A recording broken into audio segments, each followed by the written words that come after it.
መታወቂያ ለማሳየት ለአንተ ግዴታ የለብኝም።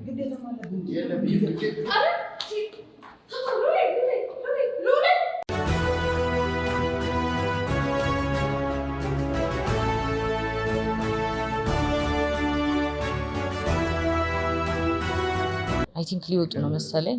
አሁን ሊወጡ ነው መሰለኝ። ትይዛቸዋለሽ። አይ ቲንክ ወጡ። ተነስ።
መተባበር በዚህ መንገድ አይደለም።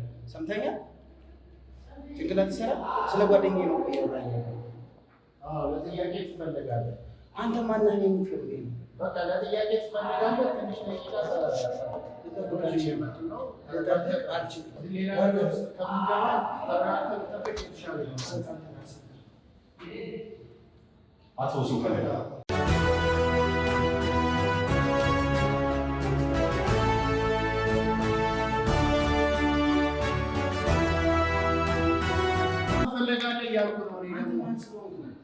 ትፈልጋለህ? ትንሽ ደቂቃ ጠብቅ እያልኩ እኮ ትፈልጋለህ እና ተመለስ። በደንብ ቅረጸው። ትፈልጋለህ? ወዴት መሄዳችንም ትንሽ ደቂቃ መታገስ አለብን። ስነ ስርዓት ያዝ። ስነ ስርዓት እኔ በስነ ስርዓት እያዳገርኩ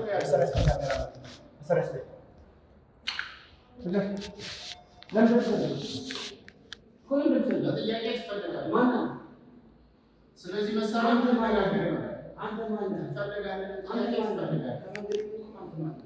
ትፈልጋለህ? እዚህ መሳሪያ ውስጥ ነው ያለው። ከበረ መሳሪያ ውስጥ ነው ስራ ሰርቼ እየወጣሁ ነው ያለው። ስለዚህ አርፈው ብቻ ነው ያለው የያዝኩት መሳሪያ። እሺ ምንድን ነው የምትፈልግ? በምን ፈልግ? ማንን ፈልግ? መታወቂያ ያሳየኝ። መታወቂያ ያሳየኝ። አላሳየኝም እኮ መታወቂያ ያሳየኝ። አላሳየኝም። ትፈልጋለህ? ስነ ስርዓት ከዚህ የተከበርኩ ሰው ነኝ። የተከበርኩ ሰው ነኝ። እኔም በክብር ያናገርኩህ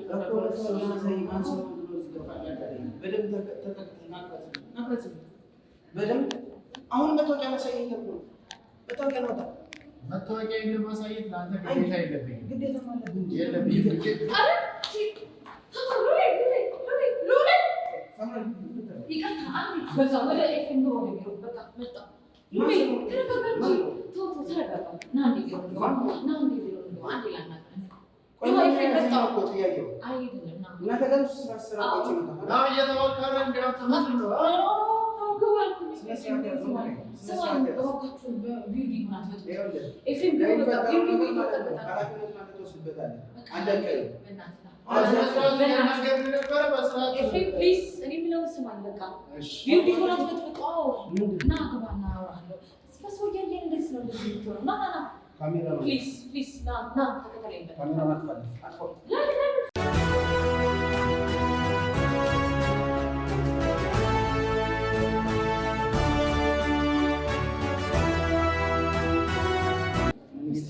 ተረጋጋ። ሉሊ ቁጭ በል እስኪ። ትምህርት አለ መታወቅ እኮ ልጁ እንዴ አንተ እኮ ይሄ እኮ ቤትህ ነው። ምን ሆነህ ነው ሉሌ? ምንም ቢሆን እኮ ይሄ እኮ ቤት ነው፣ ያንተ ቤት ነው ይሄ። ገባኝ እኮ ይኸውልሽ፣ ገባኝ። አዎ እንደዚህ አይነት ነገር እንዴት ትፈጥራላችሁ? ስወጣ ስራ ጨርሼ ከዚህ ቆይቼ ስወጣ ማንም ሊይዘኝ አይችልም። እውነት ነው። ይቅርታ። የእናንተ ሰው? አዎ የኛ ሰው ነው። እስቲ ውሃ ጠጣ፣ ተረጋጋ። ውሃ ጠጣ፣ ጠጣ ውሃ። ይቅርታ በጣም አስደነገጥነህ። እንደዚህ አይነት ነገር አስፈላጊ አይደለም። አይ አንተም እንደዚህ አንዳንዴ አንተ ብቻ ነህ ሰው የምታስደነግጠው፣ እኛ የምናስደንግጠን ላይክ እንደዛ ሳይሆን ስራ ጨርሼ ተረጋግቼ እየወጣሁ ወንጀለኛ ነህ ቁጭ ካላልክ እንደዚህ ለዛውም በማይረባ ተልካሻ ምክንያት ጓደኛ ሲመታ በጥይት አንተ አለበት ማለት ትንሽ ግራ የሚያጋባ ነገር ስለሆነ ስሜታዊቱን በቃ እውነት ነው የሚመስለው። ይቅርታ በጣም አንተ ብቻ ነው ወይ ሰው የምታስደነግጠው? አንተ ብቻ ነው ሰው ሰርፕራይዝ የምታደርገው? ሳምራዊት ላይክ እኔ ስራ ከእናንተ ድርጅት ጋር በተደጋጋሚ እኮ ስራ እንሰራለን። እውነት ነው። ግን ደግሞ አይቼውም አላውቅም እንደሆነ እዚህ መስሪያ ቤት ውስጥ። ለዛ እኮ ነው ስለማታውቀው አይደል የላክ ነው። ምንድን ነው ያጠፋሁት ነገር አለ? ኧረ በፍፁም እንደዚህ ዝም ብለን አንዳንዴ ፕራንክ እናድርግ ብለን ነው። አሁን እኔ ከኔ ስራ ባህሪ ፕራንክ ምናምን አይመጣውም። ይቅርታ በጣም ህይወታችንን ላይ በእጃችን ይዘን ይቅርታ እንጠይቃለን። እንግዲህ ተመልካቾችህንም ችግር የለውም ይቅርታ እንጠይቃለን። ፕራንክ ነው የተባልኩት። እሺ ያው ያውቃል እሱ እኮ። አዎ ላይክ ለምን እንደሆነ አላውቅም። ላይክ እንደዚህ ልታረጉ የፈለጋችሁት አልገባኝም። እውነት ለመናገር አልገባኝም። ምንድን ነው? እሺ አሁን ተረጋጋ፣ ወደ ራስ ተመለስ። መጀመሪያ የምጠጣውን ጠጣና። ችግር የለውም። እሺ ያስደነግጣል። በድጋሚ እንኳን መጣ። ከኔ ጋር ብዙ ጊዜ አልተገናኘንም። ያው በአካል እንተዋወቃለን እንጂ አንተ ሚዲያ ላይ ብዙዎች አያውቁኝም። ዛሬ እንግዲህ ያው ሰመር ሪል ስቴት ብዙ ሰዓት አብራችሁ አጥፍታችኋል፣ አይቻችኋለሁ። እኔ ደግሞ ከማኔጅመንት በእናታችን ምክንያት ማለት ነው በወይዘሮ የትምወርቅ ጉዳይ እዚህ ነበረን። ዶክተሩ ካረፈበት ጊዜ ጀምሮ ከእኛም ጋር አልተለያየችም። ለዛም ነበር እዚህ የመጣሁት። አውቃለሁ። እና ምንድን ነው እኔ እኮ ሁለቴ ከማለፋ በዚሁ ይዤ ልግባ ብዬ። ምንድን ነው እሱ? እንግዲህ ከማኔጅመንት የመጣ አንድ እንትን አለ፣ ትልቅ ኦፕሽን አለ። ለአንተ ከሰመር ሪል ስቴት ከቡልጋሪያው ሳይት ቤት መግዛት አለበት። እንዴት ይህን ሁሉ ሰው እያስገዛ እሱ እንዴት አይገዛም ቤት የሚል ውሳኔ መጣና ዛሬ ሳላስገዛውማ ሂድም እንደውም በፕራንክ ነው የሚይዘው ብዬ ቀልድ ጀምራችኋል ማለት ነው። እውነቴን ነው። ከዛ ያው ያለህን አስወጥቼ ያስፈርሜ ልሰድ ነው። እኔ አሁን እውነት ለመናገር ፕሮግራሜ አይደለም ፕላስ ቱዛት እኛ የህዝብ ልጆች ነን። አሁን ቤት ለመግዛት ገንዘብ ምናምን ብትይ ደሜን እንኳን ማግኘት አትችይም። እውነት ለመናገር ያው ብዙ ሰው ሲመጣ እንረዳዳለን፣ ችግር አለ፣ ብዙ ነገር አለ እና ኢቨን ከዚህ በፊት የመኪና ስጦታ ተበርክቶልኝ ነበር እና ግማሽ ነበር የተበረከተልኝ። ግማሹን ከፍሎ ሰጥ እንኳን አቅም ስለሌለኝ የተውኩት ጉዳይ ነው። እንኳን ደግሞ በዛ ላይ አሁን ቤት ግዛ ምናምን ብለሽኝ ማለት ነው። እና ስትመላለስ እኮ ይሄ ልጅ ቤት አሰጡትም የሚል ኮመንትም እያየን ነው። እና ያው እኛ ደግሞ እንደምታየው አዲስ ፕሮዳክት አውጥተናል። ከኔ በላይ ፕሮዳክት ኖሌጁ አንተም ከተመልካቾችን በደንብ ይኖራቸዋል ብዬ ተስፋ አደርጋለሁ። ልክ እኮ ነው። እኔም ቢሆን አሁን እውነት ለመናገር ከዚህ ታማኝና ትልቅ ድርጅት ቤት ቢገዛ በጣም ደስ ይለኛል። ግን የኔ ይቅርታ ሳምራዊት አቅም የለኝም ነው። ገብቶሻል? አቅም የለኝም። ምናልባት ወደፊት ግን እንግዲህ ሊገዛ ስወስን እናንተ ጋር መጥቼ እገዛለሁ። ግን አንዳንድ ነገር ልበል ይቻላል። አንዳንድ ነገር በዚሁ አጋጣሚ እኔንም ለማያውቁኝ ደንበኞች ራሴን ላስተዋውቅና አንዳንድ ነገር ልበል። በእኔ ካሜራ ነው ታዲያ የምትቀረጭው? ታዲያስ እንዴ ማ ሚዲያችን እኮ ነው፣ የኛ ሚዲያ ነው። እኔ ሳምራዊት እባላለሁ። የሰመር ሪል ስቴት የሽያጭ አማካሪ ተቆጣጣሪ ሱፐርቫይዘር ነኝ። ዛሬ ወንድማችንን ልዑልን ካለው እውቀት ላይ ስለ ሰመር ካለው እውቀት ላይ ትንሽ በጥቂቱ ላጋራው ነው። እውቀት በደንብ አለ። ሰመር ሪል ስቴት አዲስ ፕሮዳክት አውጥቷል። ላውንች ያደረግነው በዚሁ በልዑል ሚዲያ ነው። ቡልጋሪያ ጋር ነው ሳይታችን። በደንብ ያውቁታል ብዬ አስባለሁ። ቡልጋሪያ ከሜክሲኮም ከቦሌም ከምንም በአንድ ጊዜ ብዙ ቦታ የሚወስን ሳይት ነው ያለ። ሱቅና የንግድ ሱቆችንና አፓርትመንት ቤቶችን ነው ያለ። እንግዲህ ከንግድ ሱቆቻችን መካከል ከ15 ካሬ ጀምሮ የንግድ ሱቆችን ማግኘት ይቻላል እና እንደው የንግድ ሱቆቻችን ላይ ብዙ ስራዎችን ይሰራሉ። በተለይ ስፔር ፓርት ያላቸው እዛ አካባቢ ስለተለመደ ቄራ ስፔር ፓርት ያላቸው ምናምን በደንብ ጆይን እያደረጉን ነው። አሁን ደግሞ ያው እናውቃለን እኮ ይሄንን ሁሉ ነገር እኛ እናውቃለን። ያው ለምን እንደምታብራሪልን አላውቅም። ምናልባት ተመልካቾች እንዲያዩት ካልሆነ እሺ ቆይ። ስለዚህ ሰመር ሪል ስቴት በተመልካቾች ስም በእኛም ስም ተጋግዘን አንተን ትንሿን ካሬያችንን በስጦታ መልክ ልናበረክትል ፈልገናል። እንግዲህ ምናልባት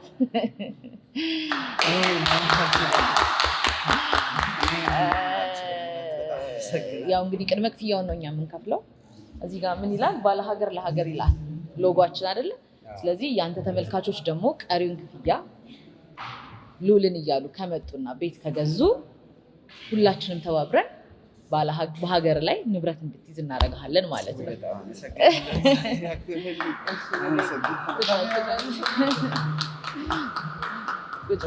እና ያ ማለት እንዴት ነው? እኛ ቅድመ ክፍያውን ከፍለን ዛሬ አግሪመንት ትፈርማለህ። ከዛ ቀሪውን ክፍያ 50% ድረስ ደግሞ የአንተ ተመልካቾች መጥተው በአንተ ስም ቤት ሲገዙ የሚገኘውን ልክ እያንዳንዱ ሰው ቤት ሲገዛ ለአንተ 0.5 እየታሰበ እስከ 50% ድረስ እንዲከፈል እናደርጋለን። የቀረውን 50% ደግሞ ለ20 ዓመት ባንክ ኦፈር ስላለን እሱ ላይ ተሳታፊ እናደርጋለን ማለት ነው። በጣም አመሰግናለሁ። እውነት እንደዚህ አይነት ነገር እንኳን ማሰብ አልችልም። ለእኔ በጣም ትልቅ ነገር ነው። አዎ እንግዲህ ደግሞ ይህንንም ሸጠህ ለሌላ ሰው እንዳሰጠ የእናንተ ደግነት በዛና አይ ስለዚህ አግሪመንቱ ከኛ እጅ አይወጣም ማለት ነው። እኛ አንተም ባይ ዘ ዌይ እንደዚህ አይነት ከካሜራ ጀርባ ያሉት አንተም ብዙ ጊዜ መስዋዕት እየሆናችሁ እየተቀረጻችሁ ምናምን ለእናንተም ደግሞ አንዳንዴ ማሰብ ያስፈልጋል እና ሁሉም ሰው ተባብሮ ከሰመር ሪል ስቴት ቤት ገዝቶ የሉልን ቅድመ ክፍያ ዘግቶ 50%ን ደግሞ ያ አንድ ላይ እንድንሰራ ነው። ከአንተ ተመልካቾች ጋር አንድ ላይ እንድንሰራ ነው። ገባ? እኛ ቅድመ ክፍያውን ከፈልንልህ፣ ያ ማለት 25% እኛ ከፈልንልህ፣ 25%ን ደግሞ ተመልካቾች በአንተ ስም መጥተው ሳምራይትን ብለው ቤት ሲገዙ በዚህ ስልክ ቁጥር እየደወሉ ማለት ነው ቤት ሲገዙ ላንተ የምናስገባው ብር ይኖራል። ሰው የሱቅ ባለቤት እናደርግሃለን። ንግድህን እየነገድክ ለ50 ዓመት ደግሞ ለ20 ዓመት ደግሞ ቀሪውን ክፍያ እንድትከፍል እናመቻችላለን። እየሰራን እንከፍላለን። ግን ደግሞ እኔ ቃል የለኝም እውነት ለመናገር ለዚህ ድርጅት። አሁን እኮ እየወጣው የነበረው የዶክተር ሄኖክ ጉዳይ ሰምተሽ ይሆናል። አውቃለሁ በደንብ። እናትየዋም በእናንተ ድርጅት በኩል ትልቅ ነገር ተደርጎላታል። አሁን ደግሞ እኔ ባልጠበቁት መንገድ ለዛውም ወንጀለኛ ነህ ተብዬ በምን እንያዝ ታዲያ? አንዳንዴ እኮ ደንገጥ እናርግ ብለን ነው። ያስደነግጣል። ታውቂያለሽ። ሱቅህን አሳይሃለሁ የቱ ጋር እንደመረጥንልህ ቆንጆ ቦታ ነው። ባይ ዘ ወይ በዚህ አጋጣሚ ልውልን በአካል ማግኘት የምትፈልጉ ሰዎች እኛን ማማከር ትችላላችሁ። ሰመር ሪል ስቴት መታችሁ ቤት ግዙና ከሱ ጎረቤት ሁኑ። በደንብ ታገኙታላችሁ። እና እንደ ስማችን እንግዲህ እኛ ቆንጆ የሆነ ዩኒክ ቦታ ሰጥተንሃል። ቪዲዮን ደግሞ ላሳየ አንዳንድ ነገሮችን አሁን ለራስህ ስትገዛና ለዶክተር ስትገዛ እኩል አይደለም የተቀበልከው አረዳድ። ስለዚህ አሁን በደንብ አስረዳሃለሁ ማለት ነው። እዛች ጋር ሄድና ትንሽ ቪዲዮ እንቀርጻለን። እሺ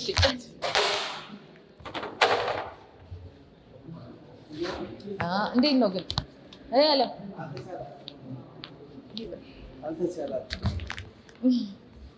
አረፍ በል ነው ትቆማለህ? እሺ እኮ አይቻለሁ፣ ግን አሁን ለአንተ ነው የምትሰማው። ቅድም አይ ቲንክ ስለ ቤት ነው ያወራችሁት፣ አሁን ደግሞ ስለ ሱቆቹ ነው የምናወራው። ቦርዳችሁንም ማመስገን እፈልጋለሁ። አዎ በአካል በደንብ እንገናኝና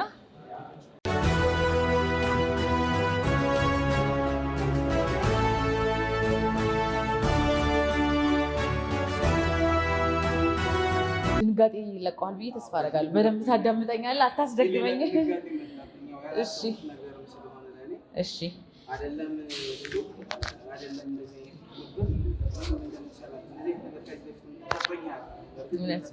ለዛ እኮ ነው ታዲያ ከዚህ ከጓደኞችም ላይ ብዙ አይነት እገዛ ከሚከፍሉኝም ሰዎች ያገኛለሁ። ግን እናንተ ድርጅት ያደረገልኝ ነገር ደግሞ በጣም ትልቅ እድል ነው። ግን በዚሁ አጋጣሚ ወደ ሱቅ ከሱቅ ወደ ቤት መቀየር ብችልስ ይችላል እንዴ? በደንብ ያንተ ደንበኞች ካገዙን በደንብ አድርገን እንቀይረዋለን። ያግዙናል፣ ተስፋ አደርጋለሁ። ስለዚህ ያሉትን ዲቴይሉን፣ ስለዚህ ሱቁንም ቤቱንም ላሳይ እንደ አዲስ አሁን ለራስህ ስለምታዳምጥ። ሰመር ሪል ስቴቶች ነን። ያው እንግዲህ የሰራልን ይሄኛውን የቡልጋሪያውን ሳይት የሰራው ስለሺ ኮንሰልታንት ይባላል። ምናልባት ብዙ ሰው ስለሺን ያውቀዋል ብዬ ተስፋ አደርጋለሁ። የስካይላይትን እና የኢትዮጵያ አየር መንገድ ቤቶችን የሚገነባ ጥንቅቅ ያለ ዲዛይነር ነው። ሰው በደንብ ተጠበን ከወቅቱ ጋር የሚሄድ ከዓመተ ምህረቱ ጋር ይሄ የማያልፍ ፋሽን እንዳያልፍ አድርገን የገነባናቸው ቤቶች ናቸው። ስለዚህ ያው አንተም ከሌሎች ሪል ስቴቶች እኛን መርጠ ስለመጣ በደንብ እናመሰግናለን። አይ ቲንክ ብዙ ሰው ኦፈር ያደርግልሃል ብዬ ተስፋ አደርጋለሁ። ግን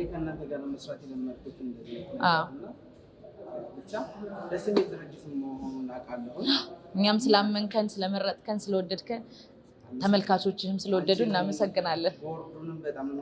እሺ ይሄን ይመስላል ቦታው። ቡልጋሪያ መብራቱ ጋር ነው የሚገኘው። አራቱንም አቅጣጫ ይወስናል። የሜክሲኮ አለ፣ የቦሌ አለ፣ የሚካኤሉ መንገድ ወይም የኤዩ የአፍሪካ ዩኒየን መንገድ አለ፣ ከዛ የቄራ መንገድ አለ ማለት ነው። 1100 ካሬ ላይ ነው ያረፈው ሳይታችን። 1100 ካሬ ላይ ነው ያረፈው፣ ግን 880 ሜትር ላይ ነው ህንፃው የሚያርፈው ማለት ነው። የሚቀሩት ቦታዎች የጋርደን ቦታዎች ይሆናሉ ማለት ነው። ህንፃችን እንደዚህ ነው። ቀጥታ የሞርኒንግ ፀሐይ ያገኛል። የሞርኒንግ ፀሐይ ያገኛል። በዚህ በኩል ወደ ኖክ ማዲያ የሚወስደው መንገድ ይኖረናል ማለት ነው። በዚህ በኩል የራሳችን ግሪን ኤሪያ ይኖረናል። ይሄኛው የሊፍት አክሰስ ስለምንጠቀምበት በዚህ በኩል ሌላ ህንፃም ቢኖር ምንም አይነት ጉዳት አይኖረውም ማለት ነው። ስለዚህ ይህን ይመስላል ሳይታችን። ቡልጋሪያ መብራቱ ጋር ነው። ለአፍሪካ ዩኒየን በጣም ዎኪንግ ዲስታንስ ነው። ለካናዳ ኤምባሲ በጣም ቅርብ ነው። ለደቡብ አፍሪካ ኤምባሲ ኦፍኮርስ። ስለዚህ ዎኪንግ ዲስታንስ ናቸው። ብታከራየው ብትኖርበት የዲፕሎማቶች መንደር ተብሎ ነው የሚጠራው። ሶስቱንም ነገሮች ይዘን የመጣ ነው። አይኮኒክ የሆነ አይደንቲቲ እውነት በጣም ከባድ ነው እሱ። አይኮኒክ የሆነ አይደንቲቲ እንዲኖረው ነው ያሰብነው። ሱቆቹ ላይ ደግሞ ምናልባት ዲሳይድ ካደረግ ሱቆቻችን ከግራውንድ ፍሎር ይጀምሩና እስከ 3ኛ ድረስ ሱቆች ይሆናሉ። ሱቁና ቤቱ ምንም አይነት ረብሻ አይኖረውም። ምክንያቱም ሊፍቱም የተለያየ ነው፣ ጌቲንጉ የተለያየ ነው፣ ኢንትራንሱ የተለያየ ነው። ሁሉ ነገር የተለያየ አድርገን ያመጣ ነው። ስለዚህ G+3 የሆኑ ሱቆች አሉን። 4ኛ ፍሎር ላይ ደግሞ ምናልባት ለቢሮ ለኢንሹራንሶች እንሸጣለን ማለት ነው። 5ኛ ፍሎር ላይ ደግሞ ሙሉ ለሙሉ ጋርደን ነው የምናደርግላችሁ። ያ ማለት ጋርደን ነው የምናደርግላችሁ ማለት ለልጆች ፕሌይግራውንድ ይኖረናል፣ ዴኬሮች ይኖሩናል፣ እንዲሁም ደግሞ ጂም ኤክሰርሳይዝ የምታደርጉበት ቦታ ይኖረናል ማለት ነው። ስለዚህ ያችን የፈጠርናት 5ኛ ላይ ለምንድን ነው ነዋሪው ከሱቁ ጋር ምንም አይነት ረብሻ እንዳይኖር ማለት ነው፣ ምንም አይነት መራበሽ እንዳይኖር 5ኛ ፍሎሩን ሙሉ ለሙሉ የመዝናኛ ቦታ አድርገናል። ስለዚህ መኖሪያ የምንጀምረው ከ6ኛ ፍሎር ነው ማለት ነው። ከ6ኛ ፍሎር እስከ 25ኛ ድረስ የመኖሪያ አፓርትመንት ነው፣ ሬዚደንሻል ነው። ጸጥታው የተከበረ፣ ሴኩሪቲ የተከበረ በጣም የሚያምር አድርገን ነው የምንገነባው ማለት ነው። ታች ደግሞ ቤዝመንት 4 ቤዝመንቶች ይኖሩታል። ራምፕ ይኖረዋል። ስለዚህ በጣም የመግባት የመውጣት የፓርኪንግ እጥረት ምናምን አይኖርም። ለእያንዳንዱ ቤት ኤሌክትሪክ መኪና ቻርጀር ስቴሽንን ጨምሮ ለእያንዳንዱ ቤት በቂ የሆነ የመኪና ፓርኪንግ ይኖረናል ማለት ነው። ግልጽ ነው አይደል? አያቸው 3 ሊፍቶች ይኖሩናል። ለነዋሪዎቹ 3 ሊፍት ይኖረናል። ስቴሩን መጠቀም የሚፈልግ ከቤዝመንት ጀምሮ ስቴሩን እየተጠቀመ ይሄዳል ማለት ነው። የመኪና ፓርኪንግ ለእያንዳንዱ ቤት የራሱ ይሆናል። የሱቆቹ ደግሞ ሱቅ ለሚመጣ እንግዳ ደግሞ ከጀርባ እንዳልኩ ቅድም በቂ የሆነ የመኪና ፓርኪንግ አዘጋጅተናል ማለት ነው። 5ኛ ፍሎር ላይ እንዳልኩ ግሪን ኤሪያ ይኖረናል። መልቲፐርፐዝ ሄሎች አዳራሾች ወይም ጂም ይኖረናል። ዴኬር ብዙ ጊዜ አይታሰብም። ዴኬሮችም እኛ እናካትታለን። ቢልዲንግ ማኔጅመንት ኦፊሶች ይኖራሉ። ከዛ እንደገና ጋርደኑም ይኖራል። ሚኒ ማርኬት ነገርም ይኖረዋል ማለት ነው። ምናልባት ቤቶቹ አቀማመጣቸው የትኛውም ቤት ከየትኛውም ቤት ጋር ፌስ ቱ ፌስ አይተያይም። የኔ ቤት አንተ አታየውም፣ ያንተን ቤት እኔ አላየውም ማለት ነው። ስለዚህ ሁላችንም ተጠባብቀን ነው የምንኖረው ማለት ነው። ላይክ በፍሎር ላይ 6 ቤቶች ይኖሩናል። 2 ባለ 3፣ 2 ባለ 1፣ 2 ባለ 2 ማለት ነው። ምናልባት መርጅ ማድረግ የሚፈልግ ሰው ከባለ 1 መኝታ ጋር ባለ 3 መቀላቀል የሚፈልግ ሰው ከባለ 2 መኝታ ጋር ባለ 1 መቀላቀል የሚፈልግ ሰው በዚህኛው ሳይድ ቪው የተመቸው ሰው ሁሉም ሰው ባለ 3 መኝታ እንዲያገኝ አድርገን የሰራ ነው። ሁሉም ሰው 1 ቤድሩምን አክሰስ እንዲያደርግ አድርገን የሰራ ነው። በጣም እንደነገርኩ ቅድም ስለሺ ኮንሰልታንቶች ናቸው ኮንሰልት ያደረጉን። በጣም ታዋቂ ናቸው። በጣም ደግሞ ጎበዝ ናቸው። የዘመናችን ምርጥ ዲዛይነሮች ናቸው ማለት ነው። እነሱ ናቸው ኮንሰልት ያደረጉን። በጣም ጥሩ። አሁን እኔ ይሄንን ሱቁን ያልሽኝ ወደ ቤት መቀየር ብፈልግ ቤቶቹ ለካሬ ስንት ናቸው? እሺ እነዚህ ነገሮች ሱቁንም ያው እኔም ብዙ ለሚመጣ ሰው እንግዲህ ካልተገዛ እንግዲህ እናንተ ካልገዛችሁ እኔ ምንም ነገር አላገኝም። በቅድመ ክፍያ ብቻ ትሆናለህ። እና ያው በደንብ ግልጽ እናድርግላቸው ለተመልካቾች። እንደነገርኩ ከባለ 1 መኝታ ጀምሮ ነው ያለን። ባለ 1 መኝታ 81 ካሬ ይኖረናል። ባለ 2 መኝታ ደግሞ 111 እና 134 ካሬ ይኖረናል። ባለ 3 መኝታ ደግሞ 162 እና 186 ካሬዎች ይኖሩናል። እነዚህ ቤቶች በጠቅላላ በተለይ ከዋን ቤድሩሙ በላይ ያሉት ፋሚሊ ቤዝድ አድርገን የሰራ ናቸው። ሁሉም ቤቶች የሰራተኛ ሩም ይኖራቸዋል። ሁሉም ቤቶች ፕራይቬት ኤሪያ ይኖራቸዋል። ሁሉም ቤቶች ሰሚ ፕራይቬት ኤሪያ ይኖራቸዋል። ሁሉም ቤቶች ሊቪንጋቸው የጠዋት ፀሐይ እንዲያገኝ ወይም ደግሞ የሊቪንጋቸው ቪው እንዲኖረው አድርገን የሰራ ነው። ስለዚህ ናቹራል ቬንቲሌሽን ሁሉም ቤቶች ያገኛሉ። ናቹራል ላይት ሁሉም ቤቶች ያገኛሉ። ጥንቅቅ ጽድት አድርገን የሰራ ናቸው። ከነዚህ የካሬ አማራጮች አንተ አሁን ለምሳሌ ትንሽ ብር ቢጨመርልህ ወደ 81 ካሬ ወደ ዋን ቤድሩሙ ማድረግ እንችላለን። ዋን ቤድሩሙ ደግሞ ትልቅ ስለሆነ ፓርቲሽኑ ላይ ወደ 2 ቤድሩም አድርጉልኝ ብለህ አግሪመንት ላይ ተፈራርመን ወደ 2 ቤድሩም ልናደርግልህ እንችላለን። ገብቶሃል? አይደለም 81 ካሬውን ዋን ቤድሩም ነው። እሱን እኛ እንደ 2 ቤድሩም አድርገን እንሰራልሃለን። ከፈለግ ትልቅ ስለሆነ 81 ካሬው 2 ቤድሩም እናደርግልሃለን። 81 ካሬ ማለት እኮ በኮንዶሚኒየም 3 መኝታ ማለት ነው። እቺ አሁን ዋን ቤድሩም ናት። ሜን ጌቷ ይሄ ነው። እዚህ ጋር ከፈለግ ይሄ መኝታ ቤቱን እንደዚህ ነገር አድርገን 2 መኝታ ማውጣት እንችላለን። ኢንቴሪየር ዲዛይኑን ለአርኪቴክቸሮቻችን አሳይተን ወደ 2 ቤድሩም እንዲቀይሩልን ማድረግ እንችላለን። እዚህ ጋር ኢቨን ስቶር አለችው። ኪችን ስቶር ከፈለግ ኪችኑን እዚህ ጋር ኦፕን ኪችን አድርገን ይህንንም እንደ አንድ መኝታ ቤት ማውጣት እንችላለን። በደንብ ዲዛይኑ የሚመች ነው። ምንም አይነት ኮለን የለውም። ምንም አይነት እንትን ስለሌለው ማስተካከል እንችላለን። ግልጽ ነው አይደል? ቆይ የቀሩትን ደግሞ ላሳይ። ጠፋብን እኮ ወሬያችን በዝቶ።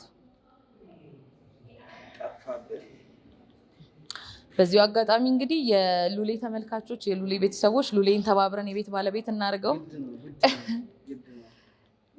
እሺ እናንተ በምትገዙት ተመልካቾች እንግዲህ እድለኝ ከፍታ አረጋግጣላችሁ ማለት ነው።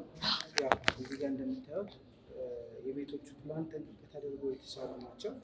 እነሱም ቢሆን ተጠቃሚ ይሆናሉ። በዋነኝነት መሆን ህዝቡን መጥቀም ልክ ነው። ሌላ የሱቆቻችንን አቀማመጥ ልንገርህና እንዳናሰለቻቸው እናበቃለን። ስንገባ ይሄኛው ግራውንድ ፍሎር ነው። ይሄኛው ደግሞ ከፈርስት ፍሎር እስከ ሰርድ ፍሎር ያሉት የሱቅ አቀማመጦች ናቸው። ግራውንድ ፍሎር ላይ ቤዝመንት ፓርኪንጉ በዚህ መግቢያው ይሄኛው ክፍቱ ቦታ የቤዝመንት ፓርኪንግ ይሆናል። ይሄኛው የመጀመሪያው ኢንትራንስ ለሱቆቹ ብቻ ይሆናል። ሁለተኛው ኢንትራንስ ደግሞ ለነዋሪዎቹ ብቻ ይሆናል። ስለዚህ በአንድ ቦታ አይደለም ሱቅና ለምሳሌ እዚህ ጋር ሱቅ ሊገበያ የመጣ ማንኛውም ሰው ወደ ቤት ማለፍ አይችልም ማለት ነው። ስለዚህ በዚህኛው ኢንትራንስ ስንገባ እዚህኛው ጋር የራሱ ሊፍት ይኖረዋል። እስከ 3ኛ ድረስ ብቻ የምትወጣ እስከ 4ኛ ድረስ ብቻ የምትወጣ ሊፍት ሱቋን ብቻ አክሰስ የሚያደርግ ሊፍት ይኖረናል። እነዚህ 3ቱ ሊፍቶች በዚህኛው በር ስትገባ ብቻ ነው የምታገኛቸው። እዚህ ጋር ሪሴፕሽን ይኖራል። ወደ የትኛው ቤት መሄድ እንደፈለገ ይጠየቅና ከፈለገ በደረጃ ከፈለገ በሊፍቶቹ 3ቱ ሊፍት ባይ ዘ ዌይ ሊፍቶቻችን ለነዋሪዎች ካርጎ ሊፍትም ጭምር ናቸው።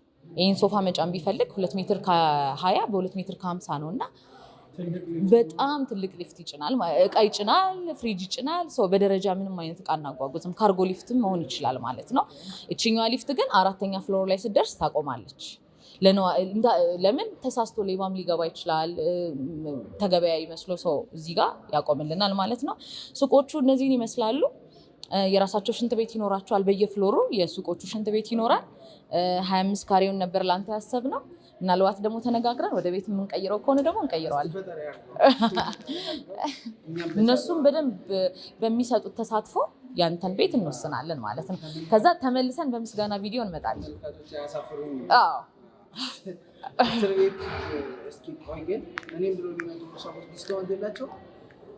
እንዴ ኖሯቸዋል እንጂ ግልጽ ነው። ቅድምም ተሰጥቷል። እነዛ ሰዎች ደግሞ እንደገና እሺ እኔ ደግሞ በእኔ ኃላፊነት ታች ባለው ስልክ ብቻ ስደውሉ ለሉሌ 10 ደንበኞች እሰጥልሃለሁ። ዲስካውንት እስከ 35% የሚደርስ ዲስካውንት በእኔ ኃላፊነት እሰጥልሃለሁ። ይሄ 5ኛ ፍሎር ላይ የሚገኘው ነው። ቅድም እንዳልነው ጂም ይኖረዋል፣ ዴኬር ይኖረዋል። አየኸው ግሪን ጋርደኑ ፀሐይ በደንብ እንዲያገኝ ከደጅ ነው የሚሰራው። እዚህ ጋር ፕሌይግራውንዶች ይኖሩታል። ማኔጅመንቱን ደግሞ ለ2 ዓመት እኛ ነን ቴክ ኬር የምናደርገው። ስለዚህ የራሳችን ኦፊስ ይኖረናል ሳንወጣ ማለት ነው። ያ ጽዳቱን በተመለከተ፣ ሜንቴናንስ በተመለከተ፣ ቅሬታ በተመለከተ፣ ጥበቃ ሁሉም በተመለከተ እሱን እስክንጨርስ ድረስ እዚህ ጋር ስትደርስ ሊፍቷ ታቆማለች ማለት ነው። ያችኛዋ 4ኛዋ ሊፍት ታቆምና 3ቱ ሊፍት ብቻ ይቀጥላል ማለት ነው። በጣም ግልጽ ነው ለኔ።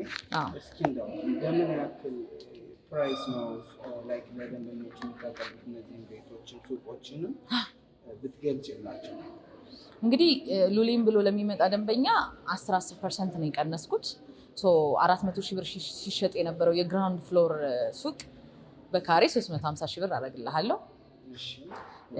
ፈርስት ፍሎር ላይ ደግሞ ለሚመጡ ደንበኞቻችን ፈርስት ፍሎር ላይ መግዛት ለሚፈልጉ ደንበኞቻችን ደግሞ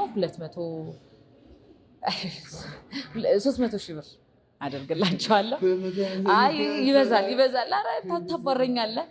እዛ ሰከንድ ፍሎርን ባይሆን 200 ሺህ እናደርግላቸዋለን። ከዛ ሰርድ ፍሎርን 250 አድርገን እንደዚህ ቆራርጠን እንሸጥላቸዋለን። ቤት ደግሞ በካሬ 89 ሺህ ብር ጀምሮ እንሰጣቸዋለን። ፉል ካሽ ለሚቀርብስ በደንብ እንቀንሳለን። እስከ 35% ድረስ እንሄዳለን። ተጨማሪ ማለት ነው። ኢቨን እንዳከፋፈላቸው እንቀንሳለን። ለምሳሌ እኛ ዳውን ፔመንት የቤት ባለቤት የምናደርገው በ10% ነው። 20% ከፍላለሁ የሚል ደንበኛ ካለን እንቀንሳለን። 30% ነው የምከፍለው ካለ እንቀንሳለን። 50 ነው ካለ እንቀንሳለን። እንዳለ ለምን መሰለህ አሁን ሎያል ሆነን አምነውን ደንበኞች በእኛ ፕሮግረስ ስትራቴጂ ብር ሲሰጡን በደንብ አድርገን ዲስካውንት እናደርጋለን። በጣም ጥሩ። ይሄ ላይክ በጣም አመሰግናለሁ ላደረጋችሁልኝ ነገር። ነገር ያልጠበቁት ነገር ነው። ይሄ በጣም ደስ የሚል ነገር ነው። እንግዲህ ተመልካቾች እንግዲህ በእኔ ስም እንግዲህ ለእነሱ ከታች በሚቀመጠው ስልክ እየደወላችሁ ቤቱን ሱቁን መግዛት ብቻ ነው የሚጠበቅባችሁ። በዛ መሀል እኔንም አግዙኝ ማለት ነው። አግዙት። አዎ ሉሌንም ባይ ዘ ዌይ እንደዚህ አይነት ሚዲያ ላይ ያሉትን ህይወታቸውን እየሰጡ ብዙ ስራዎችን የሚሰሩትን ልጆች እናግዛቸው። ቀጣይም ደግሞ ሌላም ሰው እናግዛለን። ቅድም ብያለሁ፣ ባለ ሀገር ለሀገር ብያለሁ። ሁላችንም በሀገራችን ላይ ባለ ንብረት እንሆን፣ ሁላችንም በሀገራችን ላይ ሰውን እንርዳ፣ እንረዳዳ። ሰው ሉሌንም የቤት ባለቤት እናድርገው። አይ ቲንክ የፈለግከው ቤት ነው። ከማኔጅመንቱ ጋር እናወራና እነሱን በደንብ የሚያግዙልና ሽያጩን አይተን ደግሞ ኮንቨርት እናደርገዋለን። ግን በጣም ይቅርታ የት እንደምትሄድ አላወቅንም። ሰዓትን ያዝንብህ፣ ከመንገድ ጎተትነ። በዚህ አጋጣሚ ኤፍሬም ይምጣና ሶሪ ተባባሉ። መተባባል እኮ አይደለ? እዛች ጋር እንቀመጥና አረፍ እንበልና ቦታችን እንመለስና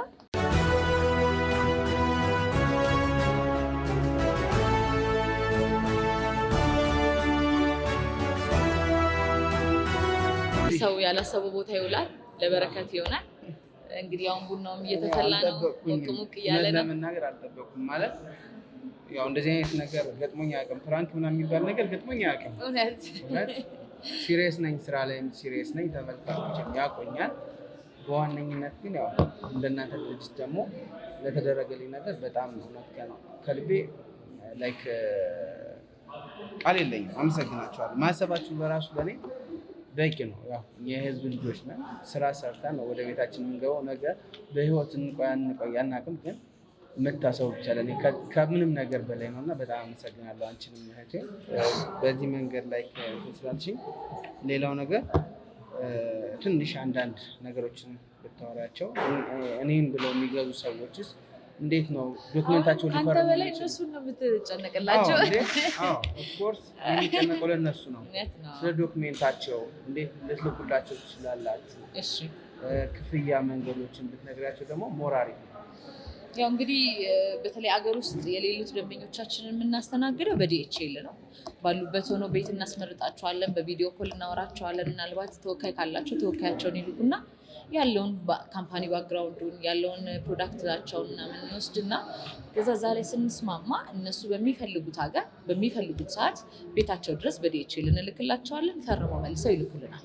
አገር ውስጥ ለሚገኙት ደንበኞቻችን ደግሞ መጥተው በትክክል በውልና ማስረጃ በጸደቀው በፍትሐ ብሔር ሕግ በጸደቀው አግሪመንታችን መሰረት አንብበው ተነጋግረን እዛ ላይ ዲሳይድ አድርገው በ10% ቅድመ ክፍያ ብቻ የቤት ባለቤት እናደርጋቸዋለን። 10% ቅድመ ክፍያ ግን ያስፈልጋል ቤት ለመግዛት። ምናልባት እጃቸው ላይ ግን ያ ብር ከሌለና ይሄኛው ዲስካውንት እንዳያመልጣቸው ከፈለጉ ግን መመዝገብ ይችላሉ። ባላቸው ብር እስከ 100 ሺህ ብር ጀምሮ 100 ሺህ ብር አለ፣ 200 ሺህ ብር አለ እያደረጉ ሪዘርቭ ያደረጉትና ኢፍ የሀሳብ ለውጥ ከመጣ ግን እናመሰግናለን። እንግዲህ ሞቅ ሞቅ እያለ ነው። ዱሌ ያንተ ሴሌብሬት ለማድረግ ነው እንይዛለን። ኢፍ ግን እጃቸው ላይ ብር ከሌለና ዲስካውንቱ ሳያልፋቸው መመዝገብ ከፈለጉ ግን ከ100 ሺህ ብር ጀምሮ ሪዘርቬሽን እናደርግላቸዋለን። የሚመርጡትን ቤት ይያዝላቸዋል። ከዛ ብሩ እስኪስተካከል ድረስ ማለት ነው። ኢቭን ከውጭም ከሆነ የሚላከው እስኪላክ ድረስ ያችን ብር ኪፕ እናደርግላቸውና የሀሳብ ለውጥ እንኳን ቢመጣባቸው ያለምንም ነገር ነው ሪፈንድ እናደርግላቸው። ቤቱን ብቻ ስቶኩን ብቻ ባትመልሱ እኔ በግድ አስመልሳችኋለሁ። አይ ነው በጣም እንደዚህ አይነት ነገር አይኖርም እንጂ ቤት እስካልገዙ ድረስ ምንም አይሰራልንም የነሱ። ስለዚህ እንደዛ እናደርጋለን። ተባብረን ሉሌን ከሱቅ ወደ ቤት እንቀይረዋለን ብዬ ተስፋ አደርጋለሁ። በዚች 10 ቀናት ውስጥ ይህ ቪዲዮ ተለቆ በዚች 10 ቀናት ውስጥ ከጠበቅነው በላይ ሽያጭ ከመጣ እመኔ ሉሌ ወደ ቤት እንቀይርልሃል።